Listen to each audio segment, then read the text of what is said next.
जैसा कि आप लोगों को यह बताया गया कि आप वायुमंडल आपके लिए सर्वाधिक इम्पॉर्टेंट है और इस वायुमंडल में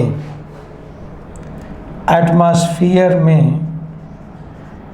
सबसे पहले आप वायुमंडल का जो मंडलों का क्रम है इसे आप जान लीजिए। यहाँ से एक प्रश्न बनता है। दूसरा, यहाँ पर उपलब्ध वायुमंडल में पाई जाने वाली गैसों की मात्रा से भी प्रश्न बनता है। कौन अधिक मात्रा या निम्न में कई गैसें दे करके आपसे अवरोही क्रम या आरोही क्रम भी पूछा जा सकता है। साथ ही साथ यहाँ पर प्रत्येक मंडलों की विशेषता भी आपसे पूछ सकता है। जैसे कहा जाए कि सामान्य ताप ह्रास दर कहा जाता है, तो क्षोभमंडल में प्रति किलोमीटर तापमान का 6.4 डिग्री सेल्सियस की दर से गिरने की क्रिया को आप नॉर्मल लैप्स रेट सामान्य ताप ह्रास दर कहते हैं।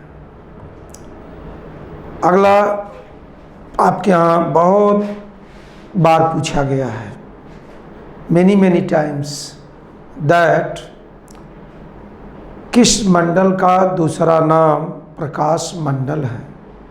तो आयन मंडल का दूसरा नाम प्रकाश मंडल भी है तथा इसे आप चुंबकत्व मंडल भी कहते हैं, ऊष्मा मंडल भी कहते हैं। इन्हें भी आप याद रखिए। किस मंडल का सर्वाधिक महत्व उपग्रह प्रक्षेपण की दृष्टि से है? आयन मंडल। आयन मंडल का सर्वाधिक महत्व उपग्रह प्रक्षेपण की दृष्टि से है। किसे जीवन रक्षक छतरी के नाम से जाना जाता है? ओजोन परत को। या कई बार आपसे पूछा गया है कि ओजोन परत किस मंडल में पाया जाता है? यह समताप मंडल में विस्तारित है। किस मंडल में? समताप मंडल या स्ट्रेटोस्फीयर। साथ ही साथ आपके एग्जाम में एक प्रश्न बहुत पूछा जाता है, जैसे ईबीएस इन्वायरमेंटल साइंस और इन्वायरमेंट में आप पाएंगे कि एक शब्द है अम्ल वर्षा। अम्ल वर्षा या एसिड रेन आपके यहाँ बहुत पूछा जाता है। दूसरा, यहीं पर एक महत्वपूर्ण प्रश्न है कि आपके यहाँ या जैसे संपूर्ण विश्व की एक सार्वभौमिक समस्या है जिसे आप कहते हैं ग्लोबल वार्मिंग या वैश्विक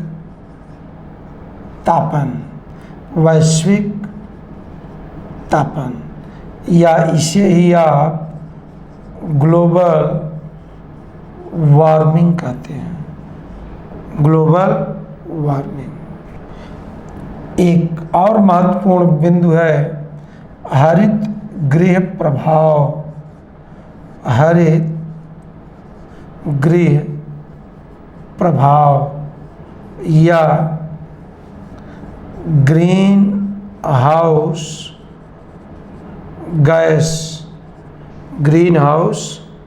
गैस। ये सब आपके यहाँ बहुत पूछे जाते हैं। साथ ही साथ यहाँ पर आपसे कृत्रिम वर्षा या धवलता या इन सब चीज़ों से संबंधित पर्यावरण से प्रश्न पूछे जाते हैं। पर्यावरण आपके लिए बहुत ही महत्वपूर्ण है। दूसरा, यहाँ पर आप ध्यान से देखिए, जैसे सपोज दैट ये आपका अर्थ सरफेस है और इसी अर्थ सरफेस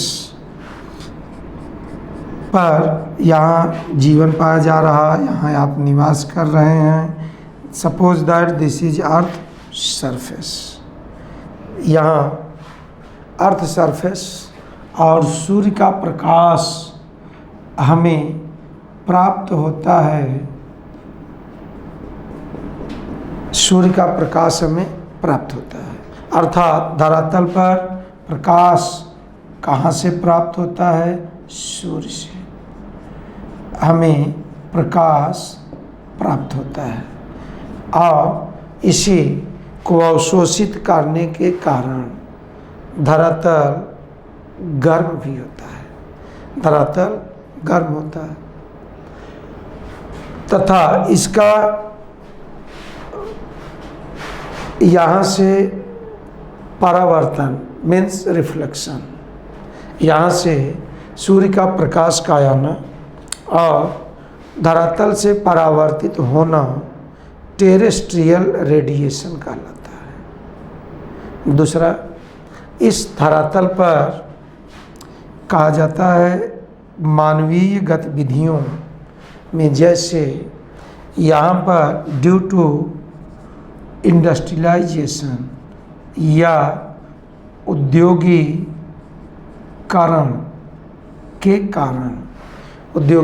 के कारण यहाँ पर चिमनियों से, यहाँ से चिमनियों से नाना प्रकार की गैसों का उत्सर्जन होता है और इन्हीं चिमनियों से एक बेहद हानिकारक गैस सल्फर डाइऑक्साइड का उत्सर्जन होता है, सल्फर डाइऑक्साइड। और हमारे वायुमंडल में, अर्थात यह वायुमंडल में पहुंचने पर ऑक्सीजन के साथ क्रिया करके धरातल पर वर्षा जल के साथ पहुंचती है, अर्थात SO2 सल्फर डाइऑक्साइड ऑक्सीजन से क्रिया करके SO3 का रूप धारण करती है, जो बादलों के संपर्क में आने के उपरांत H2SO4 के रूप में धरातल पर पहुंचती है, जिसे आप अम्ल वर्षा कहते हैं, जिसे आप अम्ल वर्षा कहते हैं। इसे हम लोग देखेंगे ही, लेकिन सामान्य तौर पर आप देखिए, जैसे धरातल पर यहाँ जो भारी गैसें हैं, इन भारी गैसों का संकेंद्रण हमारे सरफेस पर पाया जाता है, अर्थात गैसों का एक सघन आवरण विकसित हो जाता है। एक तो वायुमंडल में भारी गैसों का संकेंद्रण धरातल पर प्राप्त होता है।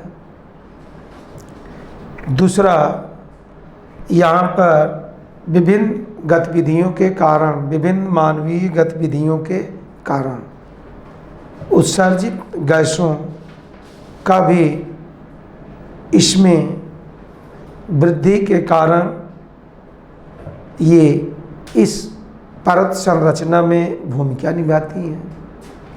और यहाँ पर इन गैसों का जब एक सघन आवरण विकसित हो जाता है, तो इन गैसों में विद्वान ये बताते हैं कि जैसे CO2, CH4, O3, CFC, HCFC, HFC, PFC, SF6 एवं N2O तथा कार्बन के कण, कार्बन के कण व जलवाष्प तो ये नाना प्रकार की गैसों का एक सघन आवरण विकसित होता है। और ऐसी स्थिति में यहाँ सूर्य का प्रकाश, सनलाइट, चूँकि ये पारगम्य होता है, ये पारगम्य होता है और धरातल कुछ मात्रा में ऑब्जर्व भी करती है। शेष भाग को अर्थात पार्थिव विकिरण के क्रम में इनकी वापसी आसानी से नहीं हो पाती। सूर्य का प्रकाश पारगम्य होने के कारण इस आवरण को भेद करके सतह पर पहुंच जाता है, किंतु पार्थिव विकिरण अर्थात ये अपारगम्य होने के कारण आसानी से इन्हें भेद नहीं पाती, जिस वजह से धरातल के औसत तापमान में वृद्धि होने लगती है। औसत तापमान में वृद्धि होने लगती है और इस क्रिया के द्वारा धरातल के औसत तापमान में वृद्धि होने की क्रिया को वैश्विक तापन या भूमंडलीय तापन कहते हैं, ग्लोबल वार्मिंग कहते हैं। इसे आप क्या कहते हैं? Global warming. और ग्लोबल वार्मिंग अर्थात धरातल के औसत तापमान में वृद्धि होने से यहाँ पर प्राप्त होने वाले बर्फ, चाहे अंटार्कटिका हो चाहे पर्वतों पर हो, तो ये इनके पिघलने की क्रिया प्रारंभ होगी। तो यहाँ पर प्रमुख रूप से आप ये देखिए कि औसत तापमान में वृद्धि से धरातल का तापमान बढ़ जाएगा औसत तापमान में, और इनके बढ़ने की वजह से बर्फ पिघलने लगेगा और बर्फ के पिघलने से ये जल निकाय अर्थात वाटर बॉडी पहुँचेंगे, नदियों और समुद्रों, और समुद्र के जल स्तर में वृद्धि होगी और वृद्धि होने की वजह से जो द्वीप हैं, तटीय क्षेत्र हैं, इनका अस्तित्व खतरे में आ सकता है। दूसरा, यहाँ पर इन गैसों के द्वारा यहाँ पर ठीक उसी प्रकार भूमिका निभाई जा रही है जैसे शीतोष्ण कटिबंधीय क्षेत्रों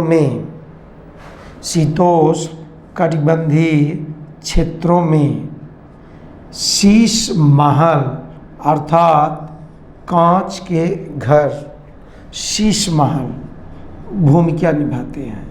अर्थात शीश महल, शीशे के भवन, जिसको आप शीश महल कहते हैं, शीश महल या ग्रीन हाउस, इसको आप क्या कहते हैं? ग्रीन हाउस, कांच घर। और सूर्य की पारगम्य किरणें इसमें तो आसानी से प्रवेश कर जाती हैं, लेकिन इनकी वापसी आसानी से नहीं हो पाती, जिससे इसके भीतर तापमान में वृद्धि होने लगती है। और इसी प्रकार शीश महल के अंदर तापमान वृद्धि को आप ग्रीन हाउस इफेक्ट या शीश महल प्रभाव या हरित गृह प्रभाव या कांच गृह प्रभाव के नाम से जाना जाता है।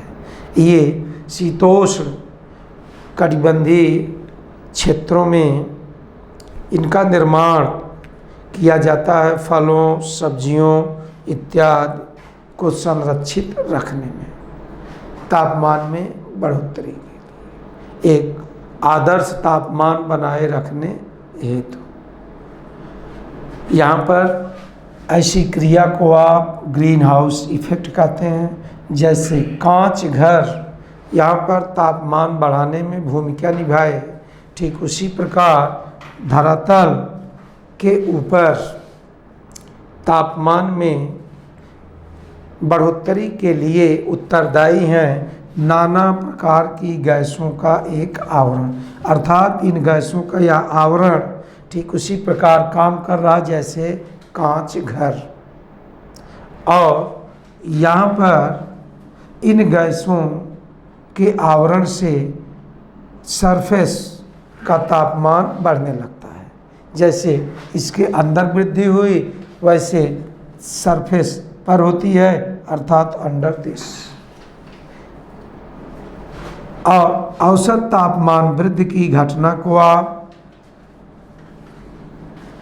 भूमंडलीय तापन कहते हैं।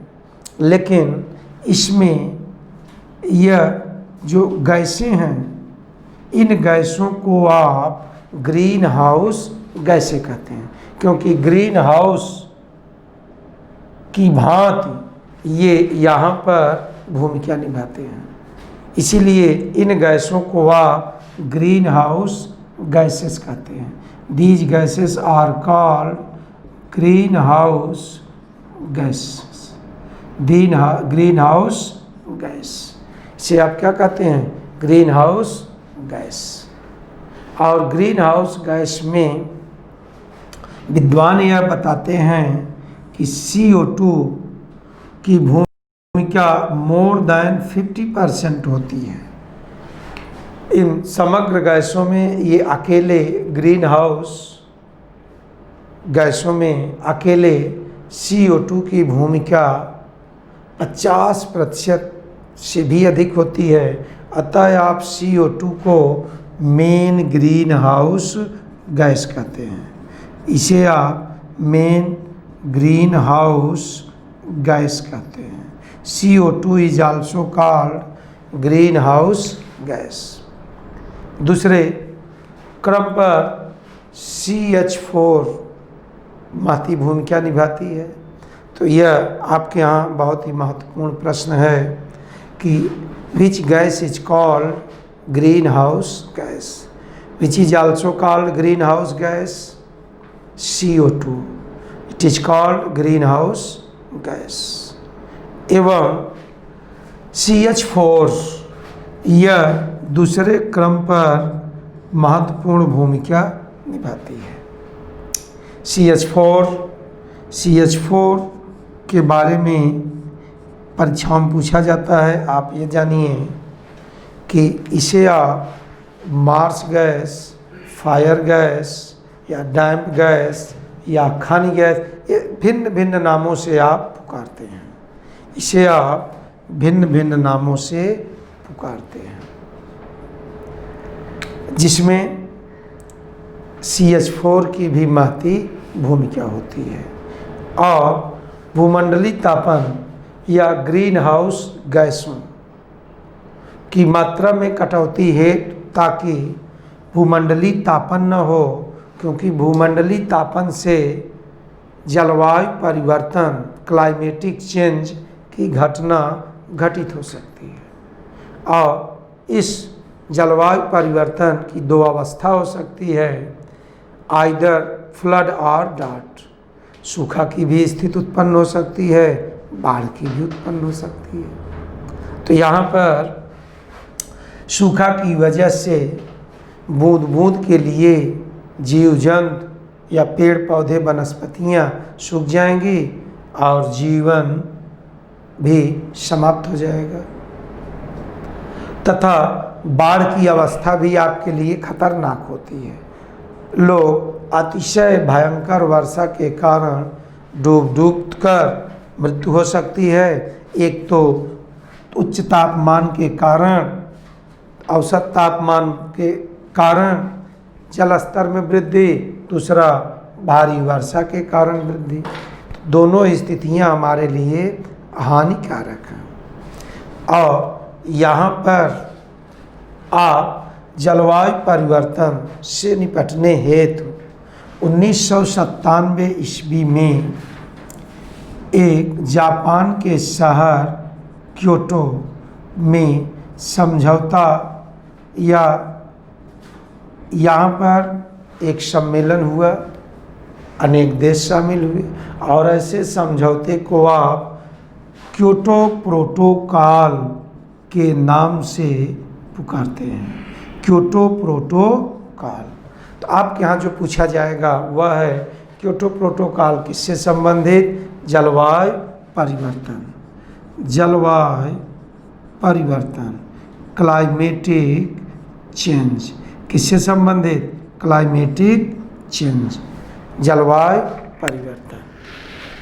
यह आपके यहाँ कई बार पूछा गया है।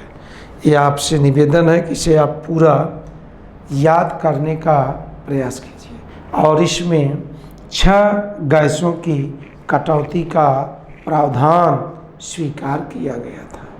कितने गैसों का? 6 गैसेस की कटौती का प्रावधान किया गया। तो यहाँ माय डियर स्टूडेंट्स, आप यूपी टेट सी टेट में अभी हमें और भी आगे देखना है जो कि अति महत्वपूर्ण है।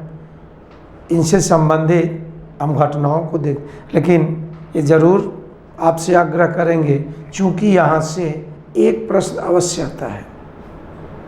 इसी को हम लोग जब पर्यावरण विज्ञान देखेंगे तो ये पर्यावरण प्रदूषण की भांति भी काम करेंगे।